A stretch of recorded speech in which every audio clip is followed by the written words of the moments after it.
X-Pac 12360, featuring weekly news, insider commentary, and interviews with superstars, past and present from the world of pro wrestling. A new day is dawning for DX. And now, your host, Sean X-Pac Waltman. Welcome to X-Pac 12360, everyone. Before I screw anything up, I'm just going to turn it over to Christy Olsen. Go ahead, Christy. Hey, X-Pac 12360 fans. We are coming at you with another brand new episode. Welcome back. My name is Christy Olsen. We also have Steve Kaufman in the house today. Hello. The rest of the crew is going to join us a little bit later, but we have not one, but two special guests in the house tonight, starting with the owner of HeadQuarters Clothing, whose name is Pedram Zadea, or something very similar to that. Hello, Pedram. That was pretty good. That was pretty good. That's 6 syllables in your last name. Wow. And we're very glad to have you. And our other very special guest, he was one half of the Primetime Players. And of course, Bob Backlund made him great again. But this former WWE Tag Team Champion also became the first ever openly gay superstar when he came out to the world in 2013. Now founder of the Block the Hate movement, spreading his message as brand ambassador for HeadQuarters Clothing. Everyone, please give it up for Fred Rosser. Woo. Yeah. Baby, you know what time it is. Block the hate, salute the great, and I'm here to salute you, Pac. I'm like a little kid. Every time I get to see you at a wrestling convention or backstage WWE, it's always you, Scott Hall, and Bret Hart that show me so much love. Scott Hall, of all people, comes running up to me at WrestleCade. I'm like, what the hell, you know? I'm running up to him. I mean, so much love. You guys are amazing, so thank you for allowing me to be back here a second time. Well, I saw the picture of you and Scott and Kev from WrestleCade. Yeah, right? You know, I got them to throw up the Block the Hate, and like, to, you know, honestly, to see you guys come up to me means the world to me. You guys accept me, you guys embrace me with open arms, and it's funny, like, I get into moments where I'll watch wrestling a lot, and then I'll get into moments where I just don't watch it. So after WrestleCade, I watched you and Bret Hart WWF title match, and that's a classic. 22 minutes maybe. So I put that out on social media and said any beginner or experienced guy needs to watch this match for the details, because for me it's all about the details, and you guys put on an excellent exhibition. Yeah, because I mean, talk about that for just a second. That match, you know, I was a babyface. Bret Hart was the babyface champion. I was the underdog. Yes. And Bret went out on a limb there. Well, actually, not really out on a limb, because he was confident in himself and his standing with the people that he could turn it up a notch on me in there and kind of, you know, not turn heel on me, but, you know, rough me up and make sure I was the one that got the sympathy. And you know, that was a huge solid. You know, one of the biggest solids anyone ever did for me in wrestling. That's a match that a beginner needs to watch, beginning to end. Yeah. Hey, so anyways, man, it kind of bums me out a little bit when I hear you talk about how much excitement you had when, you know, like guys like myself or anyone comes up to you and accepts you. Man, it's 2018. Like, it shouldn't even be a thing that we're talking about. Like, of course you're accepted, man. Well, I'm okay, but it's the people that follow me on social media that are struggling. So I always say that my fight is much more bigger than in the ring. Yeah. It's outside of the ring, fighting bigotry and hatred and trying to be the voice of the voiceless when it comes to our LGBTQ youth. So that's why every time my feet touch the ground every morning, I know someone's counting on me. So yeah, and you know, I mean, and not just wrestling, but you know, just our culture in general hasn't always been so you know, ready to accept with open arms. So I mean, so I get it, you know. I'm not the first gay WWE superstar, exactly, and I'm definitely not the last. So we need more representation. I always say that. That's why I'm here today. That's why I've got my mom, I've got my business partner, my homie. At the end of the day, Pedram here, because I always say none of us are as strong as all of us. So the better I can tell my story with these folks, hopefully it can change someone's else life. For sure. That's really beautiful. For sure. Hey, so tell me about WrestleCade. How was it? It's my first time at WrestleCade. I met thousands of fans, and this was in Winston-Salem, right? So this is the South. That's the South. And I met quite a few transgender people, and they were big fans of me. I said, you know, it's the holidays. Be a part of my family on social media, because these people are down and out. Sure. And I can see it and I can feel it. And I just gave them so much love, and they joined the Block the Hate movement because it's strength in numbers. It's strength in numbers. So it was a lot of fun. And seeing you guys, of course, is amazing. Yeah. Yeah, well, I got text from you. Hey, man, you at WrestleGate? And yeah, I wasn't, obviously, but I, you know, it's like, yeah, Scott and Kevin there. Yeah. So, you know, like, obviously, so great that you guys see each other. Who'd you work with? WrestleGate? I was in a battle royal, a Legends battle royal. The two last contestants were me and Fala. You Fala Ba? Yeah. Amazing talent. If you ask him, I helped train him. IWF in West Patterson. I started in 2002. Right. He started in 2004, 2005, and he just moved well for his size. And of course, I'm thinking, man, this guy's like Yoko. Sure. And he moves so well, and he listened, and that's very big, I'm sure, to an OG like you. Listen in the ring. Listen. It's like kind of the most important thing when you get in there with one of us. Yes. You know, because you know, I would rather have somebody that just listens, and you know, they can be just kind of middle of the road, like talent wise, if they listen and they just do, you know, hey, just listen. Let me just tell you what to do. Go out there. I'll have a better match with them than with the guy that thinks he knows what's up and, you know, kind of half-ass listens. Exactly. This past summer, I wrestled my bucket list match, Billy Gunn. Oh yeah. And I went up to him. Well, he went up to me. He came up to me and was like, "Oh, what do you want to do?" I said, "I'm just gonna follow you in there." So we didn't have much.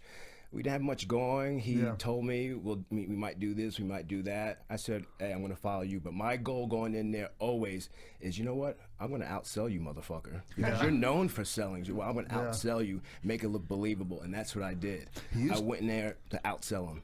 It used to be that no one could feed a comeback better than Billy Gunn. I was bumping there. and feeding. He did it for you? Well, I was bumping and feeding for him. I was gonna say I was the other way around. Yeah. But he always had snap to his stuff. So he had snap. I'm gonna have even more snap. So that's what my goal was. Yeah. And were you there, Mom? Yes, I was. Hey, so hey, real quick, like when the last time you were in, and it's been a while since you've been in. You talked about your mother. Can we bring your mom in? Absolutely. That's why she's here. Yeah.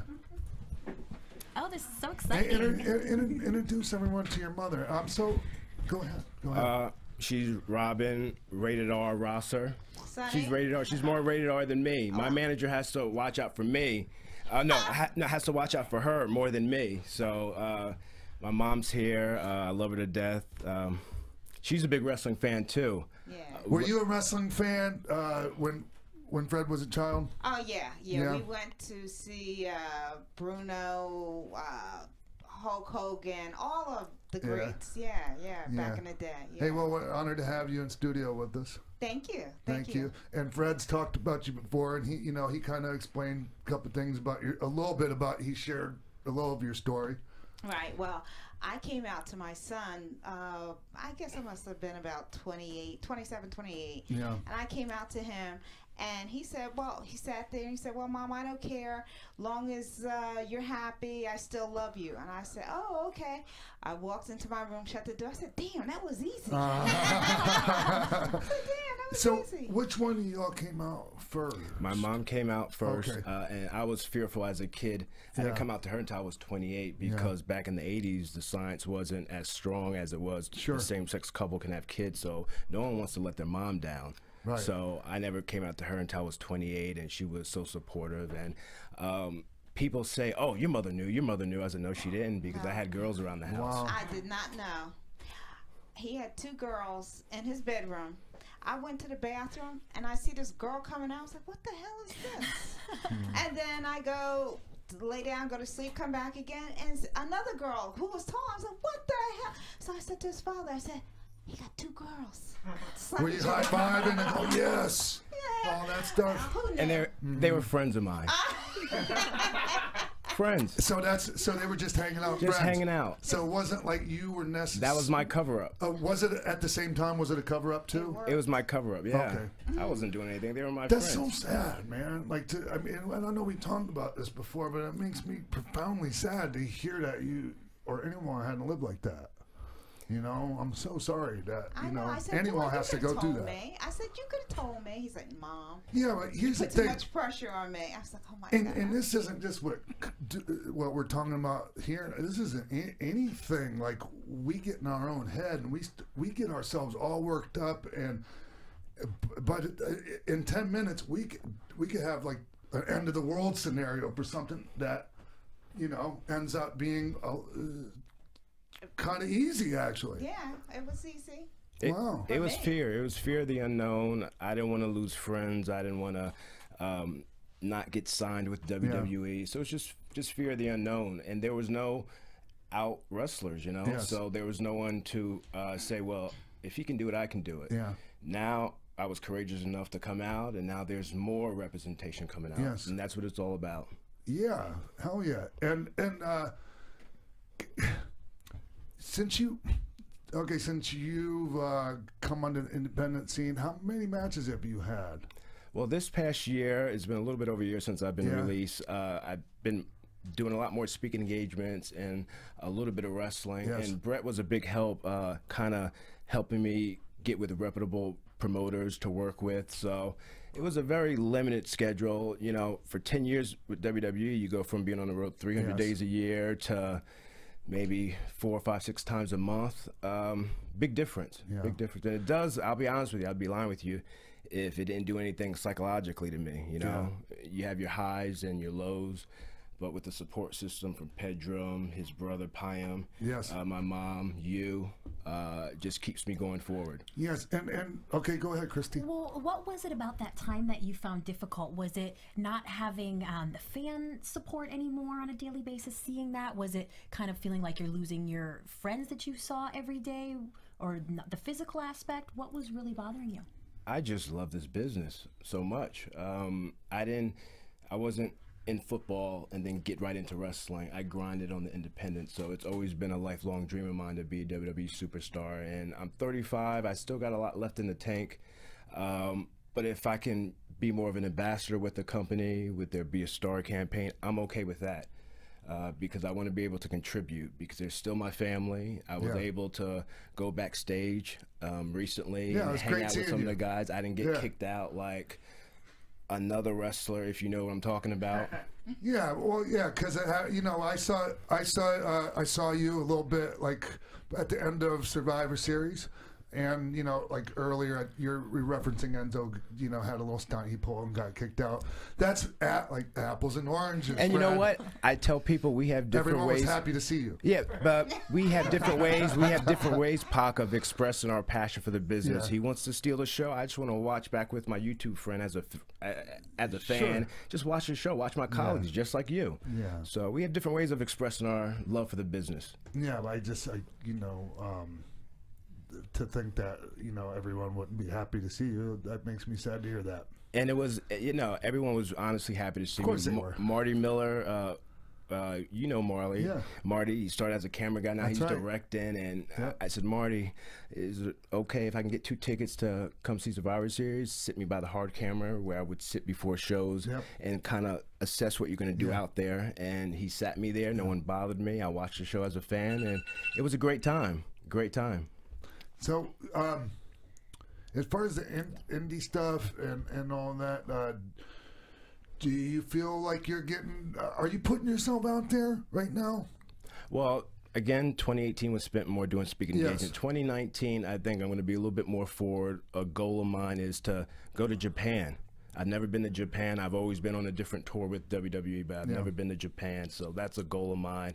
And I've been in 2018 trying to see who do I have to talk to get into Japan. I've talked to a few people, but it depends on where what you're interested in doing over there, because there's a lot. There's. I want to things just going be on. able to experience it. Just go to Japan. Yeah. I mean, I'm sure that can be arranged. If you can make millions out there, everyone would be doing that. I'm not in it for the money. If I would have done this for the money, I would have complained a long time ago. Sure. So. Yeah, I'm just wondering if you feel like you know, like a lot of the wrestling promoters shy. Do you feel like anyone's shying away from you? I'm trying to focus Because of obvious reasons? No, I don't think so. I'm just trying to focus more on quality over Gotcha. quantity. Bret Hart Yeah. helped me in 2018. 2019, I'm going to be more forward. You know, Are you going to make that dream list of the guys that you'd want to go up against? Well, this past summer, Billy Gunn was bucket list match. yeah. So I You're good there? I accomplished that. I've always wanted to work Kurt Angle, but he's doing his thing in WWE. He's a favorite of mine. But again, you're going to be seeing me out there in 2019 more definitely. I always wanted to do a singles match with you, but you always say, oh, brother, it's got to be a tag. It's got to be tag. Well, Gotta whatever do you got to tags. do. Maybe Yeah. me and you against Rikishi and someone else, you know, something cool. Yeah. But that's just for me, you know? So you going to sleep at night saying, man, I made that dude, Fred Ross or Darren Young, I made his night. Yeah. Hey, Fred, you know, since you took that step, you know, and I remember it being, you know, TMZ found you at baggage claim. I think it might have been here at LAX. Yes, it was. Yeah. Yes. And, you know, since then, and I remember you talking about how scared you were after, you know, like what's going to happen now, and, you know, but can you talk about like other, you know, gay people, you know, in the gay community that are in wrestling, you know, have they reached out to you? Well, one wrestler in particular, Jake Atlas, he's from the LA area, and I was one You're of not the reasons. blowing a spot up right now, are you? No, I'm he's just- out. I'm one of the reasons why he came out. So again, I always say more representation. And I actually wrestled him for a benefit show for Dolph Ziggler's brother, September 5th of this year. I wrestled him. I said, I'll do the benefit show as long as I can wrestle my own opponent, which I want to elevate. It's not about me. It's about elevating the future. He's 23 years old. I'm 35 years old. So the story was, you know, my time is up, and you know he's trying to take my spot. So we told an amazing story that's on my YouTube channel, Fred Mr. No Days Off roster, and there are a lot more wrestlers coming out. You know, Sure. and Paro, yes. I he's in socialized. MLW right now. And Yeah. Big old dude. And Big dude. Goes in there and gets it done. Yeah, very aggressive. Yeah. We communicate on social media, so we need more out athletes to make it more comfortable for those that are closeted and don't have a voice. So I definitely want to work with Paro, right? Is that how you pronounce it, Paro? I think that's how you pronounce it. I definitely want to work with some of these guys. Yeah, and hey, this is what I wanted to ask you about. You know, the basketball player, is Dwight Howard? Jason Collins? No, there was a big thing, you know, he like Dwight Howard? Yeah. You're not familiar with that? I might have read something about but I'm not familiar. Can you tell Well, me? there was some stuff came out, you know, like he had an affair with somebody, a transgender person, and you know, and so the you know word gets out, you know, and just someone to ridiculing and jokes, you know, you hear, you know, you read on. Pretty disappointing, not surprising though. And I just thought maybe you were aware of that whole situation, and you know. No, I did hear stuff on social media, but I can only control what I do, and you know, it's unfortunate that there's a lot of stigma against transgender people. Transgender has been around for a long time. I'm still educating myself on transgender, especially when it comes to transgender bathroom laws. So I'm still always learning. So I don't have all the answers. I can only control what I do every single day. So sure. I would just, you know, the thing that bothered me about it I was, try to stay away from all that negativity and all, you know, the BS. Yeah. It is what it is. That's my favorite 5-letter statement. Yeah. I just think that you're talking about the stigma, and the stigma is what I think caused all of that in the first place. A guy, you know, being afraid that word was going to get out that he might have had, you know, these kind of preferences. Me personally, you know? I can't live that way. Yeah. That's why I came out publicly. I can't be affectionate behind closed doors and then come out in public and just be like, bros, like, what's up? I just wonder if you had any thoughts on that. Hey, so let's talk about a little. Let's take a break real quick. Hey, Mark. Yes, sir. Hey, should I do the purple mattress right now? Yeah, why don't we do that right now? All right. Hey, here's a question, everyone. How did you sleep last night? Did you spend the night tossing and turning? Did you, Fred? Oh, baby, I sleep like a baby. Do you? You must have a purple mattress then. Anyway, sleep is important, everyone. The quality of your sleep affects the quality of your daily life. If you're struggling to get a good night's sleep, you've got to try a purple mattress. Purple mattresses will feel different than anything you've experienced because it uses a brand new material developed by an actual rocket scientist. It's not like the memory foam you're used to. The purple mattress material feels very unique because it's both firm and soft at the same time, so it gives you comfort and support. Plus, it's breathable, so it sleeps cool. It ends up giving you a zero gravity-like feel, so it works for any sleeping position. Going with purple gets you a 100-night free risk-free trial. If you're not fully satisfied, you can return your mattress for a full refund. It's backed by a 10-year warranty, gets free shipping, free returns, free in-home setup, and removal of your old mattress. You're going to love purple. Right now, our listeners will get a free purple pillow with the purchase of a mattress. That's on top of the great gifts they're offering site-wide.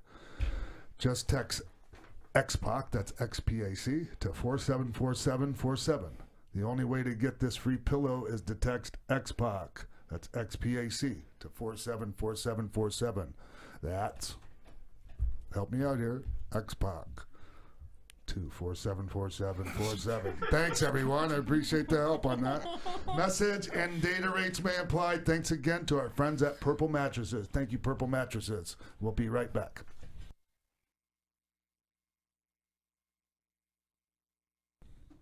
Hey, welcome back. We had to take a little bathroom break there for a second. Actually, I don't know if anyone actually went to the bathroom, but I don't think anyone really cares that's listening. So, anyway, Fred, let's talk about what you got going on with the brand. The mastermind behind the brand Headquarters Clothing is in the building, is in the house. Pocky's right here. I hope he brought me a shirt because the one that I wear all the time is really worn out, man. I got you. I hope you know. You I hope you've seen I me. would have brought it. Oh. I've seen you. All right. I saw you actually in the Raw 25th. That's right. And I saw that video, and I told Fred, and I told a couple others. I was like, oh man. Yeah, man. Yeah, I like the stuff. It's not. Part of me, I'm just doing it to show you some love, and part of me, I just really like the shirt. Well, you should have asked me. I would have brought some more stuff. Well, because it's cool gear, but there's a message there, right? Yeah, I'm glad Pedram's here because he's able to explain when the brand started. Non-WWE wrestlers that have worn the brand and embraced the brand. So I'm so happy he's here to explain the brand. Yeah. So, like Fred said, so the brand started about 4 years ago in 2014, and the first couple celebrities that wore the brand were actually actors and some NBA players. Some people like Affion Crockett, and actually the first NBA player was Steven Jackson. If any of you guys watch basketball, but then it went a couple more NBA players, and eventually a lot of WWE wrestlers started wearing the brand. Actually, the first one was Finn Balor. Yeah. And this was when he was in NXT, and I'm a big wrestling fan, so. And NBA fans, so when I see certain guys like that support the brand, it's a big deal to me. And after Finn wore it, he gave it to a couple others. He gave it to Enzo and Cass, actually. And the first picture was them three together. Yeah. And I think Finn was in the middle, Enzo to the left, and Cass to the right. I didn't even know who Big Cass was at the time. Like, I was like, oh, who is that? But I've seen him before. But this was all the way back then on NXT. And from there, it grew, and then eventually, probably a year after that, I actually met Fred. He wore the brand. Actually, the Titus wore the brand. Yes. And then I saw Fred followed the brand. So I reached out to him. I just DM'd him on Instagram because I was like, I showed an interest in the brand. Why not? I would love for Darren Young to support the brand. And I reached out to him, and he wore the brand, posted about it. And then eventually he was out here in LA. They, WWE had a show out here. I reached out to him and asked him, I said, hey, would you love to meet up? We'd love to thank you, maybe give you some more stuff. And eventually he came over our house, and then from there, the rest is history. We became really close friends, which was unexpected. You would never think, as a fan, you're like, oh, wow, I just became cool with a WWE wrestler. So, yeah. it was cool. Hey, so what's the actual mission statement of your brand? Well, the brand, like I said, it's called HeadQuarters Clothing, Yeah. and it's a brand having to do with success and greatness. Yes. Now, what I mean by that is every design in the brand represents that message. Like, you know, one of your favorites, just the one you actually wore in the Raw 25th anniversary, the Doubters made me do it. Yeah. Or the sweater I'm wearing, a Born for Greatness sweater. You know, it's pretty self-explanatory. Yes. So that's what the brand has to do with. And, of course, we have the Block Date moving together. Fred, show his shirt. Always represent, baby. Always represent. Yeah. We did that collaboration together, and you know, the brand's message and Fred's message of block the hate, making people feel comfortable in their own skin, and, you know, achieving greatness and blocking the hate and getting to your goal goes hand in hand with the brand, and that's why it works so perfectly. The messages are parallel to each other. Wow, very cool. Yeah. Very Anytime I bring him backstage, and I've been bringing him backstage for years, they always think that we're a couple. cool. Oh, yes. This is my brother. Yes, and actually, This is my brother. you know, the funny thing about that, Because obviously, like, if a guy's hanging out with the gay guy, he must be gay too, right? oh, yes, I mean, Sorry, everyone. For anyone that doesn't realize, I was being sarcastic there. Like, maybe go get your sarcasm meter fixed. So, the funny thing is about that, actually, we were at SmackDown. Yeah. I think it was last week or a week and a Yes. half ago when WWE's here. And Dasha Fuentes, she hugged me. And she was like, I've never met her before. And she hugged me. She was like, hey, it's nice to meet your partner. And I turned to her. I was like, wait, what? And I was like, oh, no. We you know, we have the brand and stuff together. But she thought we were a couple. But, yeah, it's true. Everyone, most of them thought, couple referees, they were like, you know, I met a couple referees through Fred. Yeah. And we hung out, had dinner together. And then when I left, I heard, because I'm really cool, one of the referees, and we were with two of them. The other referee, when I left, was like, are you sure Pedram isn't gay? They're not hiding anything. And I don't know. I mean, it is what plus, it is. even if you are gay, two gay guys can hang out and not be doing it. Yeah, it's That's how you think, Pac, but a lot of people don't think that way. yes, that's true. I mean, even for me personally, I never really had like a gay friend before, and when I met Fred, it was like one hand was that aspect, but the other hand was of course he's you know, a WWE wrestler, someone I watch on TV, so it's cool to meet him in person. But what you said of yeah, you can hang out with someone that's not gay and not be gay. So many friends that I have, family members, whoever it is, they look at me weird because they're like, oh, why are you so close with a gay guy? Yeah. You have to be doing something, you know, hooking up with him or something. And I'm like, no, you can just, they're normal people. It's crazy to me. Like you said, how people look at them like there's something besides it. No, they're just people. They have emotion too, feelings too. I mean, it blows my mind how people still think like that today. Yeah. You know, Well, so when we become enlightened, you know, more enlightened, I should say, like, yeah, I try to have patience, you know, with people that aren't quite where I am yet. Yeah. You know, because I know where I once was. You know, on things, on a great number of things. So, yeah, but let's try to do our best to try to get everyone up to speed. That's one of the designs. Patience is a talent, baby. Yes. I always express it to him because it can be stressful as a business owner. Yeah. You have super highs, super lows. So I try to just use my platform to do everything I can to elevate HeadQuarters Clothing. Yeah. And the reason why I love them so much is the message, the quality, because if the quality wasn't good, I don't know if I would be wearing it. The quality, and they're like family to me. That's why. You know what I want to talk to you about real quick is your struggles with, you know, we talked about it briefly before in the last show, and I think it's important we touch on this, is, you know, like the mental illness stuff. Sure. You know, and how is that going for you, man? Well, for me, I'm fine. I think we deal with different levels of anxiety, and Mauro Ranallo, I'm a big advocate, supporter for him because he deals with mental health. And I love the way he deals with it too, because my that's the way I deal with it, and I think that might be the way you deal with it too.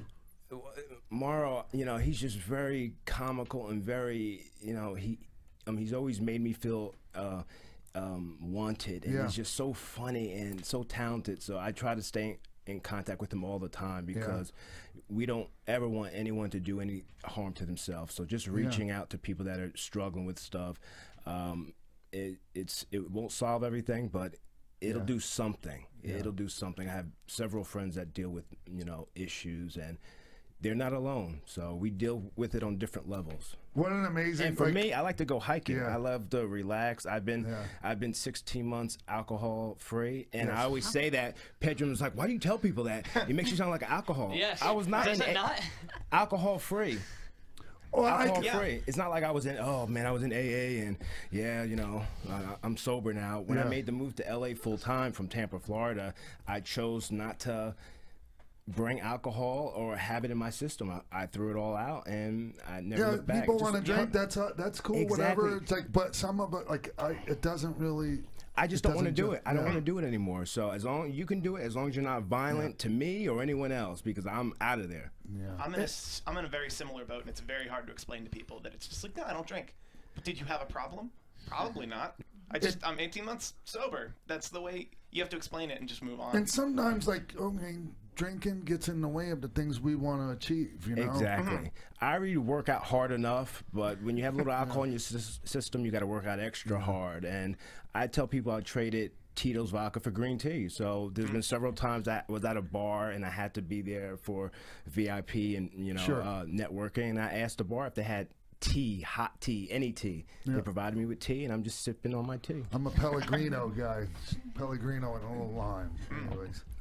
Yeah, so I'm with you, man. Hey, and let's just leave it at that, and let's get in. Like, would you mind talking about a little news stories with us?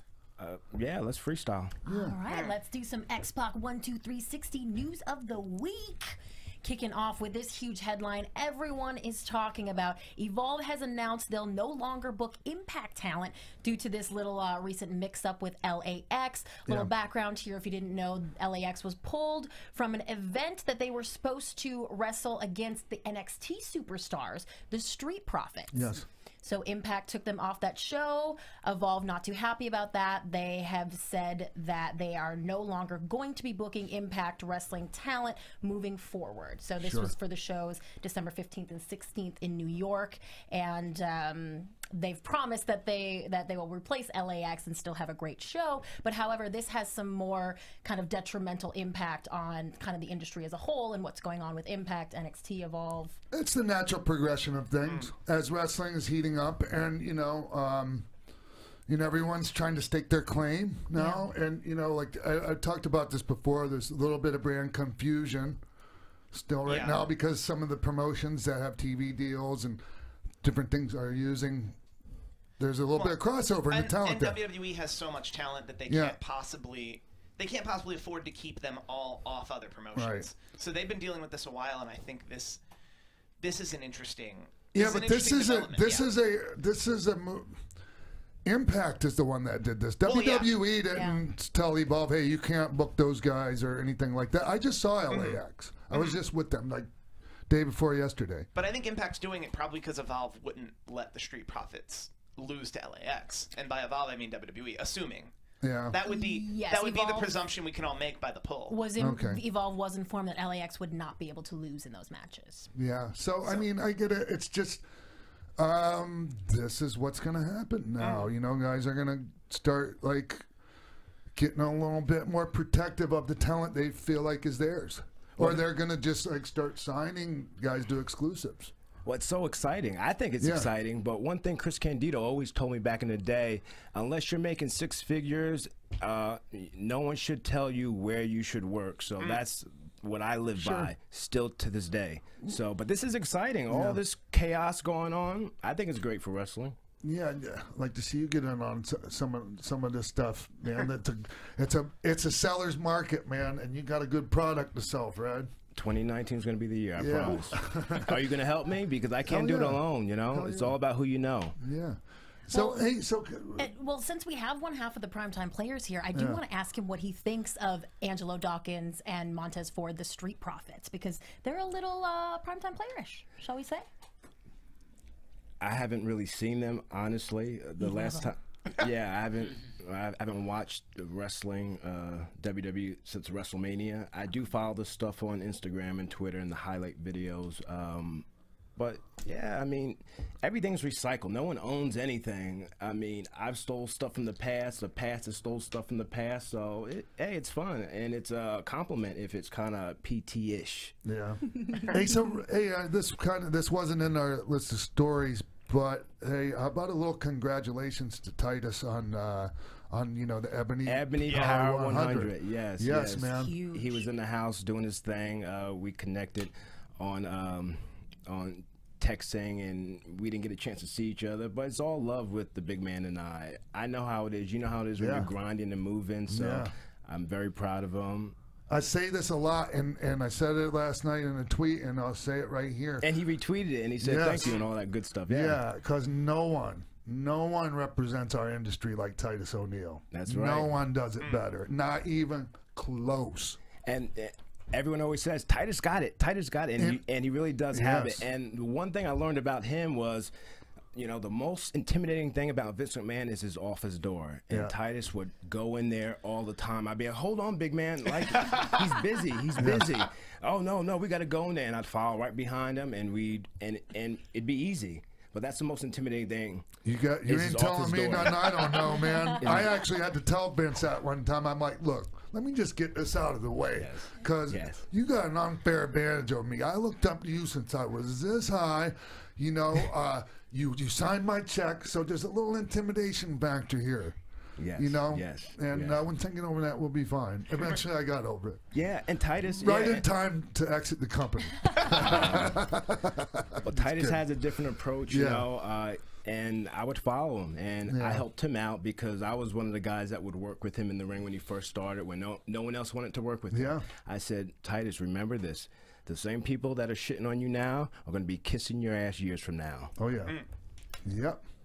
So true. And on to another guy you worked with at WWE, Jack Hager, has finally set his MMA debut date. He's 36 years old, former NCAA All-American wrestler, and he's been training for a little over a year since he signed with Bellator. And now we finally know he will be going head-to-head against Kaiser, who is also kind of limited experience with a 0-1 record. 15 amateur fights. Oh, okay. Or something 0-1 like that. pro record. You're right. Yeah. Right? He is a limited pro record that he has been doing MMA his whole life, whereas Jack Swagger was. It's similar. They're all trying to take the Brock Lesnar route. Yeah, but here's the thing: Jack Swagger's an NCAA caliber, I've been in the ring with him several times. He's a horse. Yes. And I say it all the time. He's a horse. When you get hit by him, you get rocked. So not in a bad way, but you get rocked. So if he can throw hands. And he's got a long reach. Yes. His reach is long, and I told him that to his face. I said, I can't wait to see you fight because your reach is so freaking long. Yeah. Oh, I didn't mean that as a knock for Brock. Like, he was an athlete who went into the WWE who is now an athlete that can transition seamlessly into MMA. I'm just saying this is, I mean, I just think there's not a whole lot of comparison between this and the CM Punk thing. Yes, very true. CM Punk was a different kind of athlete versus Brock Lesnar. Yes. So. Denise, what's the latest with Ring of Honor? Yeah, so Ring of Honor is making big moves, which I think is a good sign for the company. They can make $1 million moves if they bring me along. I'm sorry to cut you off. Keep going. They have signed PCO and Brody King, which is, I think, great for the company because, as we know, they were for a while focusing on surrounding the show with the Elite. And now Joe Koff has said that he does not see the Elite being in Ring of Honor for 2019. So I think that now it's time for the company to make some moves, and I think a guy like Brody King is a good person to start building the roster around and hopefully bring in some more people. Yeah, I'm a big fan of Brody's. I first, do you ever see Brody King? Yes. Yeah, man. I seen my first experience running into him was at Championship Wrestling from Hollywood when I went over there, and I was like, how come you're not doing nothing more with this guy? I just think he might not have been Marquez's cup of tea. I don't know, but yeah, no, he's great in the ring. He's a good size heavyweight. Like he's a big enough guy to where he can go out there and get it done. Like he's about a similar size as Walter, I'm gonna say, and that means he can go out there and get it done with anyone and still work with smaller guys. Like that's a really good size to be. And he's great, and he's straight edge. Like he doesn't get messed up. You know, I mean, people that are straight edge, they still have their own issues. You know, it doesn't mean that there's no issues, like, but at least you don't have to worry about, you know, drugs and alcohol being one of them. So PCO is a real hot act too. Yes, well, obviously, yeah. And he's a great person to just have around a locker room with young talent. Yeah, that he can be over, but he doesn't need to win. Like he wouldn't need. He to can win. lose every single match. Yeah. Yeah, and I think he might. I think he has. I was thinking it too. I wasn't sure, but I was like, I'm pretty sure. It's not about him winning. It's about him. It's about overcoming him. Have you ever been around PCO? He was Quebecer Pierre. Yes, I have. Yeah, he's very quiet, calm, and collected. I didn't even realize it was him, but I remember watching him back in the day. Yeah. Do you know he only has one eye, right? Yeah. Yeah. Can you believe they had him in that brawl for all? Ooh. Like, you cannot box with one eye. That's just insane. I mean, it's insane that he did it, and it's insane that they let him. So, anyways. Yeah. All right. Yeah. So good on ROH. Is Kenny Omega, like, are they thinking that he's going to be sticking around, or are they thinking there's going to be an exit? Kenny Omega part of the Elite? From the sound of it, definitely most likely an exit, but nothing's been confirmed or said or anything. But as you know, there's already so many other rumors that help support that. You know, and this goes to, like, the whole, you know, we're talking about, you know, Evolve and Impact and WWE and all this. And this is, like, part of that whole discussion of everyone, you know, staking their claims now and, like, you know, trying to, you know, tie up their talent that they need. A lot of people thought that maybe with the way 2018 was going, that they thought 2019, more wrestlers are going to be working here and here and here and here, right? But I think instead it's going to be more of a partnership between certain promotions. So, you know, you have Ring of Honor, you have New Japan, you have WWE, Evolve, etc. So people are going to start pairing off, and I think that's the new thing that we're going to start seeing. But I feel like we're already sort of seeing, like, people staking their claim and saying, this is my guy, so I say where he works, sort of thing. I think it's interesting. And then Matt Jackson and Dash Wilder both tweeted something this morning that kind of fanned this flame. That they both had a similar style tweet of, one time in 2019, the Revival will face the Young Bucks. Yeah, Matt Jackson also tweeted that. And then they flopped the pretty much same text, but the same tweet, but to be, we'll face the Young Bucks, or we will face. See, those are the kinds of things that, like, WWE can allow to happen, and it ain't going to hurt them. Yeah. And as a matter of fact, it's going to build goodwill, you know, within the industry. You know, and so I hope that does happen. And, me too. And I don't know. I think there's a lot of people are speculating as to where the Young Bucks are going to go, whether they go to WWE with, like, a very loose deal, or if they never will. And then they still wind up working with whoever they want to work with. So we're not talking about their potential wrestle. What was it called again? It's All Elite Wrestling. All Elite Wrestling. Yes. Or that's a possibility as well. And then I don't think that can happen on the level they want it to without some type of understanding with the WWE. There are just so few details. On that. Yeah. So all right. Well, what's next? I think that wraps up our X-Pac 1, 2, 3, 60 news of the week, Sean. Well, I don't think. Hey, we got some other stuff, right? Oh, I'm so sorry. There was a very. This is kind of breaking news. Women's Japanese wrestling legend saves assault victim. This is so cool. So you guys know I'm talking about the pioneer of Japanese women's wrestling, Chigusa. Am I saying that right? Yeah. Chigusa. She still lives over in Japan. She's retired, of course, but she owns Marvelous Women's Pro Wrestling. Yeah. She had quite an interesting evening the other night. She was just walking along in the streets of Japan. This is in Sapporo. Yeah, it's in the island of Hokkaido. Yeah, she heard kind of a commotion in a parking garage, came upon a man straddling a woman on the ground. He had her by the leg and the neck. We found out later this was a domestic dispute, and she chastised the young man, ordered him to let his wife go, and he did, but then he came at her. He pulled her by the hair, grabbed one of her hands, tried to launch her to the ground. Not very smart, of course. She didn't even fight back. She didn't have to. She just interlocked their fingers, held the guy there. She even suffered a broken bone in all of this, but eventually another wrestler and then the police were able to break things up. This guy turned out to be inebriated. But everyone asked her at the end of all this why she didn't just kick this guy's ass, and she said hurting him would have made her as bad as he is. So a classy woman, but still quite a badass. Yeah. Women's evolution, baby. Yeah. Women's evolution. So in Japan, you know, they like the promotions and the, you know, traditionally the men's promotions stuck. You know, there weren't women's matches on, and that women had their own promotion, and like it was All Japan Women was the big wrestling promotion, and Chigusa is some people arguably like maybe the biggest female star ever in Japanese wrestling, and I mean it was like she was like a pop culture icon over there, and they, you know, I don't know if you guys ever seen any of the old All Japan Women stuff.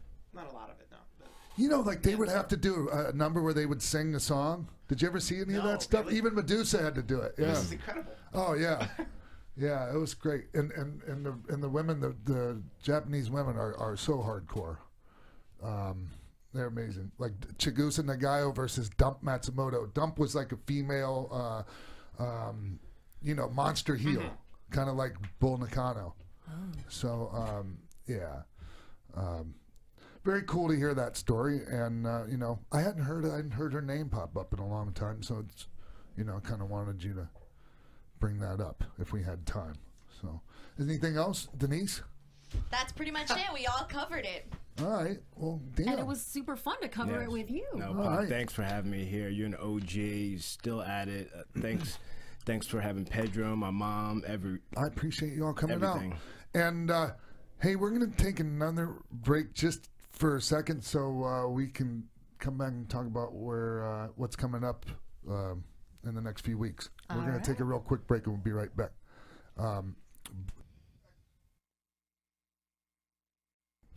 Yeah, I had to take a real quick break, a real quick one.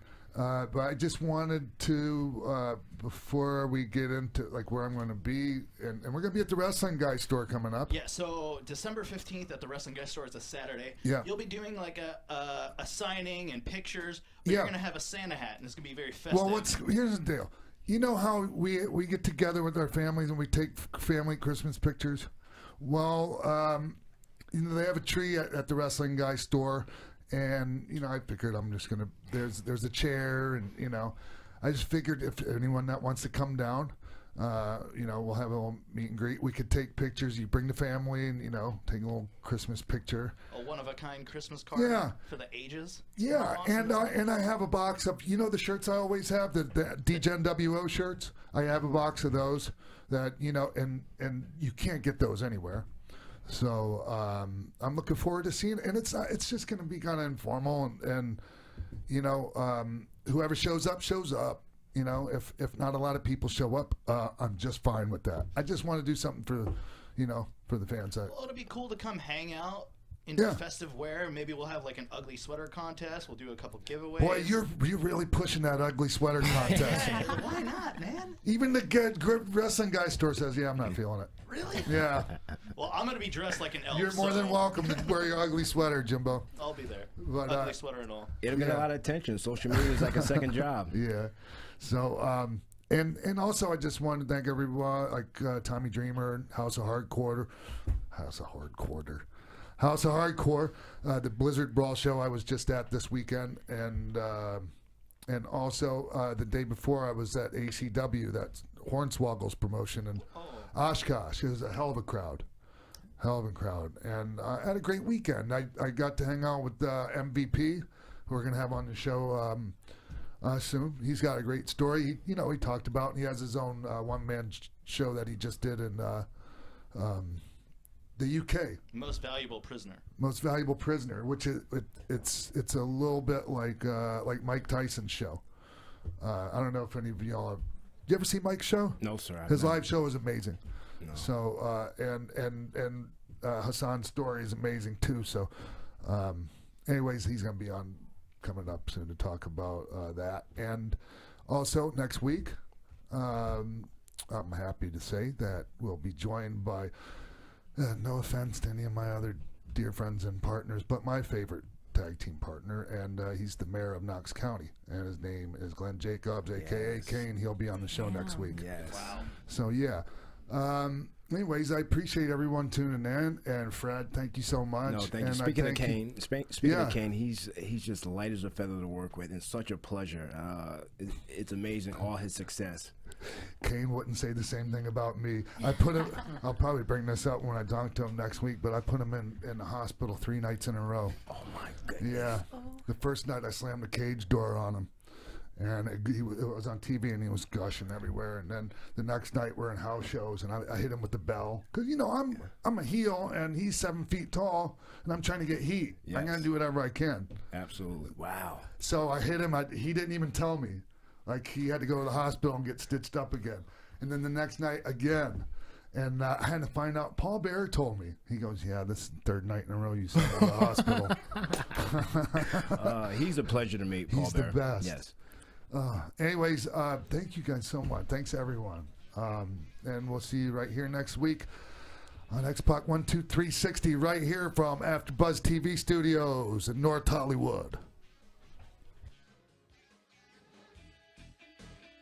From executive producers Maria Menounos, Kevin Undergaro, Phil Svitek, Sean Waltman, producers Mark B. Donica, Jimbo Frank, and the entire X-Pac 12360 staff, we would like to thank you for tuning in. Like us on Facebook, rate and comment on iTunes and YouTube. Follow X-Pac on Twitter @TheRealXpac and email us at xpac12360show@gmail.com.